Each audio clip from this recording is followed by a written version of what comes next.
All right, guys, what is going on? My name is Pipe Bomb City, and welcome to my WWE Raw review for November 21st, 2016. So if you watch my Survivor Series live watch along, thank you for all the support on that, by the way. But in case if you watched it, towards the end, I said I was not going to be making a review for Raw or SmackDown. Well, I lied because what it turned out to be was that, I really wanted to make a video on Goldberg appearing at the Royal Rumble. I wanted to make a video on that amazing Jericho and Owen segment. I wanted to make a video on Rich Swann. All of this stuff. I wanted to make a video on Cesaro and Sheamus needing a push.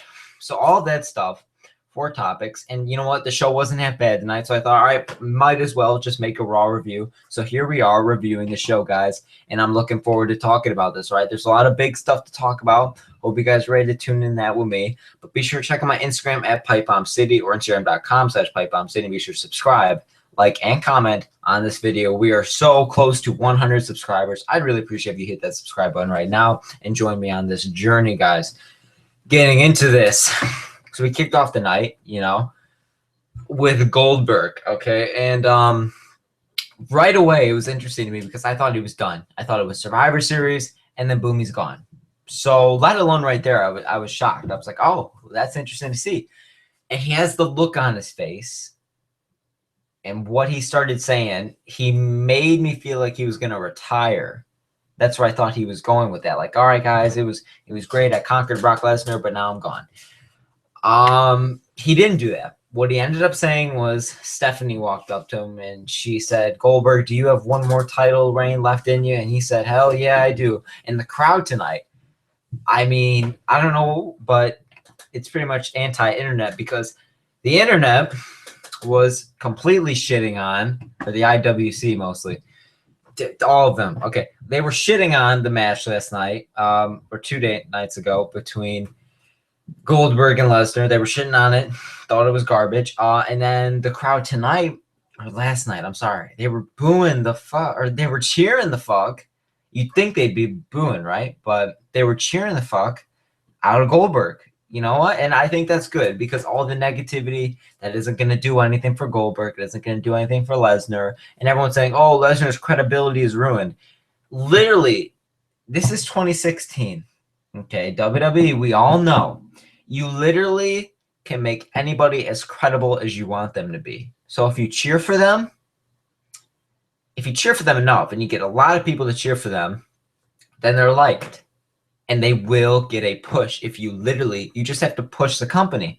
Daniel Bryan, Kevin Owens, if you cheer for the guys, and those are just 2 examples. And the reason why Cesaro isn't, and I bet you're saying, oh, what about Cesaro? Just for an example, I'll talk about him later tonight. The reason I'm talking about Cesaro, is because, I mean, people never really cheered for him, though. Like, yeah, everyone was saying, oh, Cesaro needs a push, but the crowd doesn't give a shit. Of course, while he's in the match, but entrance ways, nobody really chants for him when he's not in the ring. It's like that is the stuff that makes other superstars get to a certain point, but no one does that with Cesaro. So, and then everyone's surprised why he isn't getting pushed. I'm not trying to suck up to Hunter and Vince because they say all the time, well, I mean, they make it their own superstar. And yes, Cesaro is a great talent for an example, by the way, but it's like the crowd is literally, you can make anybody as credible or discredible as you want them to be, right? I bet if everybody shit, literally everybody did shit on Roman Reigns. And yeah, it took a bit longer than usual, but now he's back to the United States title. He went from 3-time WWE World Champion to facing Rusev and Rusev for the United States Championship. Like, and you could say, oh, well, John Cena, you know what? I'm getting beside myself. I'll get into this shit later in the show, right? But you get the point. So the fact that everyone's saying, oh, well, Brock Lesnar is incredible. Literally, if you want to think that Brock Lesnar is a beast, just say he's a beast. It's as simple as that, guys. I mean, literally, it's not fucking rocket science, right? So I'm sick of that shit. But getting into Goldberg now. So Goldberg says, oh, I'm back, oh, blah, blah, blah. And I got one more title left for him. And that's where I started to turn off a little bit. I really need to start thinking about what I say before I say it, all right? I am sorry I just said that. I meant in a way where I meant where it's kind of like, when he said that he's got a title reign left in him, because the last person I'd want to see beat Kevin Owens for a Universal title is Goldberg. That ain't good. I can at least understand the thought process with Lesnar, right? Got to make Goldberg look like a monster, because Goldberg is a legend and we don't want to mess up his huge legacy like we did with Sting and all the other blah, blah, blah, blah, blah. So I understand that. But you don't need to give Goldberg, when people are going to think of Goldberg, they're not going to remember that time he won the Universal title? Remember that time he won the Royal Rumble? No one is going to remember that. They're going to remember him from WCW and maybe remember that time he whooped Brock Lesnar's ass in 1 minute and 26 seconds. You know what I'm saying? So he then said that he's going to enter the Royal Rumble. And everyone's saying, oh, it's going to be predictable as fuck. I'm hoping that WWE isn't just dumb enough to think that we want Goldberg. And the crowd tonight, this is the problem I have, because there are a lot of people who don't want to see Goldberg win the Royal Rumble. I'm fine if he's a part of it. I think that's a great idea. He can have a little confrontation with Lesnar. He could do his real final match, and it'd be an interesting aspect. It could be a cash grab, but I don't want to see him win it at all, really. When there's like younger guys, not even just younger guys. Fuck it. I would literally pay money to see Chris Jericho win the Royal Rumble. And the guy's like a 20-plus year veteran, a former champion in almost everything. So, I mean, of course, he's an older guy. He has titles and shit. So, well, it's like he's entertaining. He's what we want. Goldberg is just coming in here. And it should be a one-time. I'm fine with him participating, but I hope WWE isn't going through with it, that Goldberg could win, because, man, they just fixed the Royal Rumble last year. Cena won it in 2013. Everybody shits on it. Batista won it in 2014. Everybody shits on it. Roman wins in 2015. Everybody shits on it. And then Triple H, you know what, man? Of course, it was an older guy, but it was a great Royal Rumble show and a match overall. It meant something because it was a return and he had an actual rivalry to go into. And people weren't mad about it because Hunter was just, and I'm not saying Goldberg's a bad talent and Triple H, or Goldberg is a bad talent and Triple H isn't. I'm just saying that Triple H had relevance. There is no point to Goldberg right now. And that does sound a bit harsh in a way, but there is no point to Goldberg. Literally, he just came back to beat Brock Lesnar.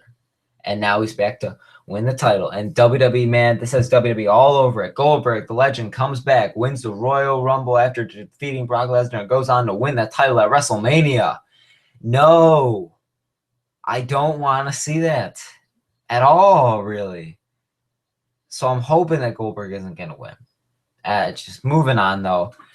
The second segment we had, really quick, a cruiserweight match between Cedric Alexander and somebody else. I don't really know. I didn't get to see the match, but Cedric won. Thank God. He is just a talent where, you know what, man, for all these cruiserweights, I would much rather see like no cruiserweight division and they were just superstars, and they didn't have to be the cruiserweights and have all the purple ropes and their own logo and stuff. I would like if they were just part of the show, because the crowd doesn't give a shit about the cruiserweights.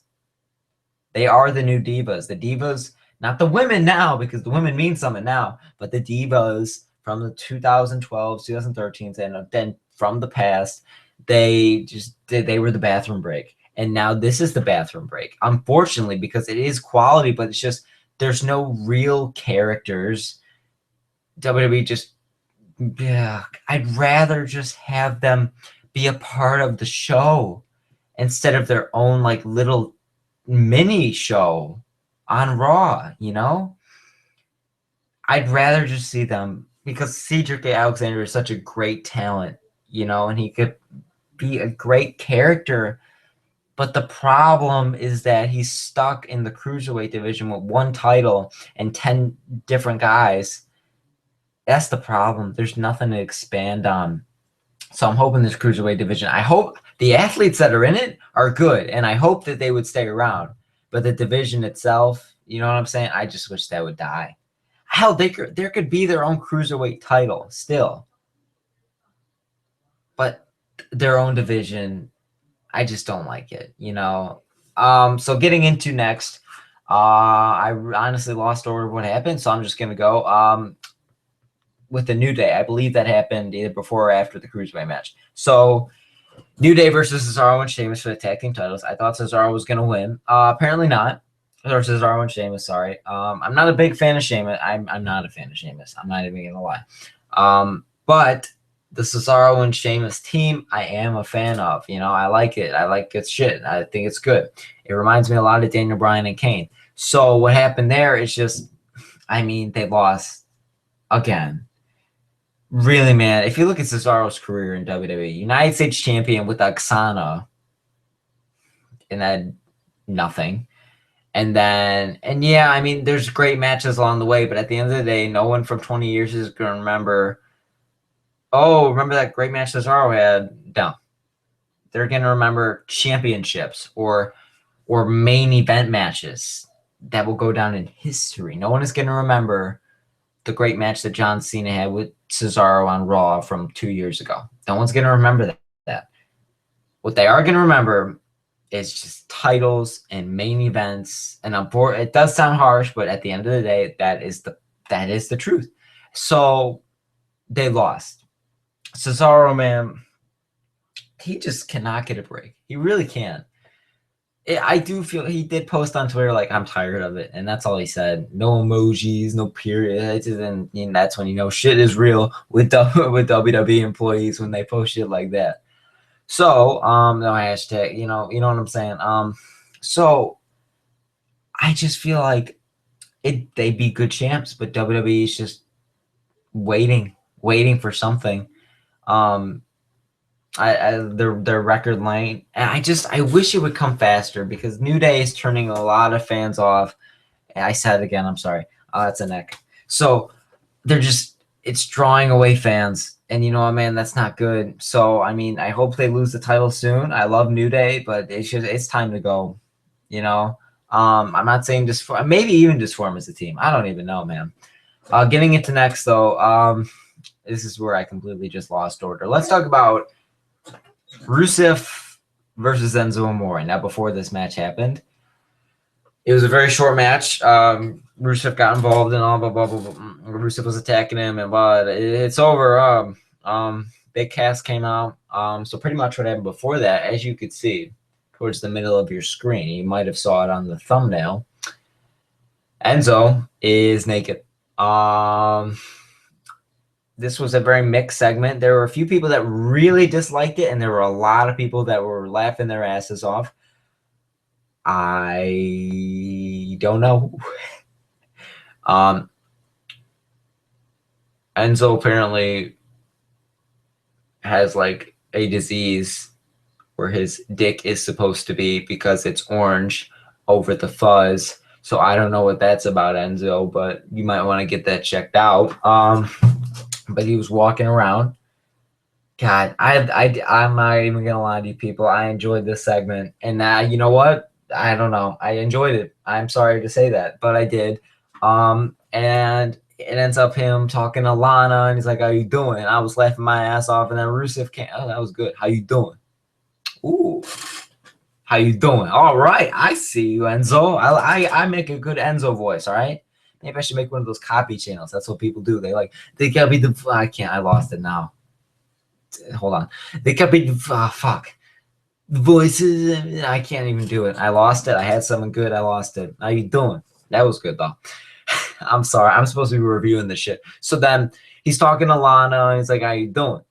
But then Rusev comes, and then Big Cass comes, and blah, boom, match. That's how matches are made, with naked men walking around. And what kind of building design is that? Boy, King Ross told me in his video. He's like, "Oh, how do you have a fucking design flaw where the shower is about a mile fucking away from the locker room, and he doesn't bring a towel?" And blah, blah, blah. I agree with that. That's just logic, man. Oh my god. Overall, this segment, I liked it. But, I don't know. I hope WWE keeps doing stuff like that. And I'm not saying, like, have naked men walk around and harass women. But I'm saying funnier segments, but they don't, like, crush the guy. Getting into what happened next, speaking of crushing people, Braun Strowman versus Sami Zayn. Sammy was punished for losing because apparently Stephanie and Mick, they literally said the night of Survivor Series, like, oh, well, I mean, that's kind of bullshit because The Miz cheated and, oh, we would have had it won. But apparently they completely forgot about Survivor Series and said, you couldn't get the job done. You're in a punishment match. Stephanie did. And Stephanie's a bitch. I really dislike her. And Mick was the good guy, whatever, man. Mick, personally, to me, just does not fill the role of GM. There's just something missing. You know, it's just weird. But he's not bad at it. He's not bad at his job of GM. It just feels weird to me, you know. I'm not saying we need a new GM, but I'm just saying. Okay, so Sami Zayn then comes out and he's told to face Braun Strowman, so he's getting all hyped up, and then Braun Strowman attacks him from behind, a complete domination. Michael Cole's crying to JBL, oh no, poor Sammy, no, Manuka driver, Blue Thunder, you know, and that all that shit. So then Mick Foley comes out and he's like, you know what, just stop the match. This is ridiculous, ref. So that's the end of that. I mean, no punishment for Braun, no nothing for Sammy. That's the end. The match is over. So that didn't do anything for Sammy. It did do something for Braun. It did make Braun look more like a heel. It did make Braun look strong as fuck. That's good. Unfortunately, at the same time, it killed Sammy, not as much as you think, but in a way where it's like, you know, and again, you can only make a superstar as credible as you want them to be. So, I mean, to me, it doesn't really affect my view on Sammy, but overall, yeah, coming off a loss for the Intercontinental title where you really should have won, this doesn't really help his case. You know what I'm saying? Real quick, Gallows and Anderson kept. Oh my God, never mind. Gallows and Anderson. I can't get my words out. Gallows and Anderson defeated the Golden Truth. So meanwhile, tonight, while we have SmackDown Live having a tag team turmoil match for the #1 contendership, we have the Club versus Golden Truth. That pretty much just summarizes Raw versus SmackDown pretty much. You know what I'm saying? Oh, my God. So the Club obviously defeats the Golden Truth. Whatever. They're the new #1 contenders. All right. I don't know. Would you guys rather see Gallows and Anderson as champions, or would you rather have Cesaro and Sheamus as champions? You know, because I feel like the Club's going to beat them now. I can't even really call them the Club anymore. Gallows and Anderson, I feel like, I don't know. I feel like they're going to be the ones to defeat the New Day, which I'm more of a fan of Cesaro and Sheamus, and I'm not really a fan of Gallows and Anderson. That's just me. I wasn't even a fan of when with AJ was in there. Not in TNA. No, I'm sorry. Not in New Japan, I meant.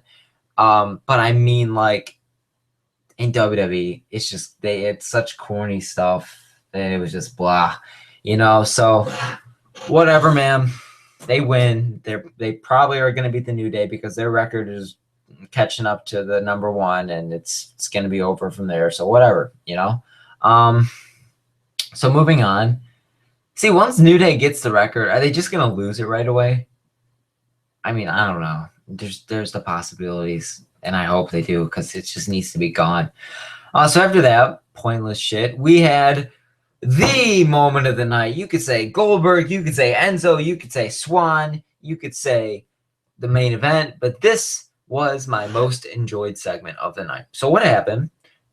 Chris Jericho's highlight reel. Chris Jericho looks pissed as fuck. He's got the list in his hand, and he's like, I know who to blame for our horrible loss at Survivor Series. Boom, Kevin Owens comes out. Kevin Owens walks out there with the Universal title, and he's like, oh, yeah, I bet you, blah, blah, blah. Pretty much, you could look it up on YouTube, or you could just watch the show, you lazy bum. They're arguing and shit, and they're like, oh, I know who it was. And Owens is trying to say, he kept saying monkeys. But the backstage guys like Kevin fucking Dunn and shit. I was laughing my ass off. And they were playing the images from Survivor Series on the screen. And he's like, look at this. I sacrificed my spot for you. And Jericho's like, oh, you never had my bad, blah, blah, blah. And you know what I'm saying to you may sound pretty generic. Like, oh, of course, casual WWE rivalries and shit. But they do it in such a way. Oh, my God. They do it in such a way where it's, I just said like a fucking orgy. They do it in such a way. Jericho and Owens, they are literally the best thing on Raw. You could say whatever you want about any other superstar or women. Literally, these two are the best thing in the ring, outside the, especially outside the ring. It's just gold, comedy gold, in ring gold, just gold, man. It's so damn good. You know, I love their connection that they have. You know, the best friend shtick, just Owens' attitude. Jericho is like a boss, dude. Oh my god, he got cheered the hell out of in Raw and Survivor Series, man. So that's that. You know, it was a great segment. And then they're about to say to each other, they're all in each other's faces, like, oh yeah, who was it? Oh yeah, who do you think ruined it? And they both say at the same time, Roman Reigns. And I was laughing my ass off. I was like, you sons of bitches. Because I was afraid, like, oh, come on. You can't have Owens and Jericho be over already. You know, and I like how I'm saying already because it's already been like 5 to 6 months. But, okay, less than that. But I love them so much. They are so good, you know. I don't want it to end. I want New Day to end. I don't want to see Jericho and Owens end. I would like to see Owens be tag team champion and Universal champion at the same time, along with his best friend, Chris Jericho. That I would love to see. So that segment, and then Rollins and Roman come out, and apparently they're like butt buddies now, and I hate it. I absolutely hate it. I used to be such a big fan of Rollins. I just can't get behind him as a babyface. Or I don't even think it's because it's a babyface. I've just lost interest. I don't know why, but I don't get as excited as I used to for Rollins. And I don't know why, but that's just what I'm saying. You know, Roman, I still hate. God damn. And of course, as soon as they said Roman Reigns to each other, I was like, fuck. Because you know how earlier, a few weeks ago, the rumors were going around of, oh, Owens versus Roman, title for title at Roadblock. Unfortunately, that is what this is building up to. And God, I don't want to see it. If it's confirmed, I'm probably going to do a live review watch along to the Roadblock instead of TLC. But if that match doesn't happen, I'm probably just going to do it to TLC. I mean, literally, because that's such a huge match, you know? So I don't even know, you know? But moving on, again, great segment. And then the main event was announced for it's going to be Rollins versus Owens with Jericho and Roman. See, they're literally banning Roman from ringside to protect Rollins. I hate it. God. They're getting along and shit. It's disgusting. I like the Shield thing at Survivor Series, you know, but oh God, this is not good. So the main event comes along, but before that, we have Rich Swann defeat TJ Perkins and Noam Dar. Hey, I love Noam Dar, man. He's so damn good. This was actually a good match, but again, the crowd isn't behind it because I hate the cruiserweight division. I love the guys within it. The idea, though, it's like you got to have the purple ropes and the new Titantrons and the ring and the I don't even know what they are, honestly. The black things on the posts at the end of the four corners. I don't fucking know. They even changed that to like a dark purple. God, it's so annoying. I just wish they were part of the actual show because the crowd doesn't care. I don't care. If it was an actual part of the show, it'd be so much better. There's more matchups, more ideas, more superstars. But no, they got to be the fucking cruiserweights. And I hate it so much. I wish they'd get rid of it. Okay, but Rich Swann is the new #1 contender. I'd rather have Noam Dar. I'd rather have Cedric. Whatever happened to I already forgot his name, the masked guy. And I hate to kind of sound like a dick because I forgot his name, but the masked guy who faced Perkins for the final of the Cruiserweight Classic, he was literally so good. Sorry for that. He was so damn good, man. In the ring, he was amazing, and I haven't seen him since. He was so fucking incredible. And now he's gone.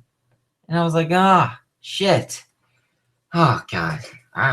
But other than that, you know, I'm not a big fan of Rich Swann, but whatever. He's better than Perkins. He's better than Ariakai. Whoever faced Alexander earlier on in the night. Whatever. So he's facing Kendrick at Roadblock. Cool. Okay, I don't really give a shit because I hate the Cruiserweight division. I hate this whole fucking idea. Wish they were just part of the roster as normal competitors. And then we had the main event. Not much to say. Good match. But, you know, Owens wins. LOL. And that's pretty much Raw for you guys. Thank you so very much for watching. It's been Pipe Bomb City. You can check out my Instagram at Pipe Bomb City. And be sure to subscribe, like, and comment on this video. Hopefully you guys enjoyed. As for the live review watch-alongs, I will be doing another one because I love doing the last one for Survivor Series so much. Huge success. And I just had a fun time doing it. So I'm going to make another one, but I don't know if I'm going to do it for TLC or Roadblock. Again, right now I'm looking towards TLC, but if I'm only going to do one of them, sorry. I might do both. Fuck it. I'm probably going to do both because I'm a sick guy. I love you people, all right? I do what I can for my YouTube fans. I spit BARS. I'm sorry. So then be sure to subscribe, like, and comment on this video. Hopefully you guys will see that coming soon. Live review watch-alongs. Can't wait to do them. Hopefully you guys enjoyed this review. Hopefully you guys enjoyed Raw. Tell me what you think. There were so many amazing, not amazing, but big things that happened here on Raw. Hopefully you guys, I'm trying to think of a word other than enjoy. Hopefully you guys drank it all in. Thank you so very much for watching. Thank you so very much for watching. This has been Pipe Bomb City. We're almost at 100 subscribers. Please join the 100 subscriber journey. And I will see you all next time.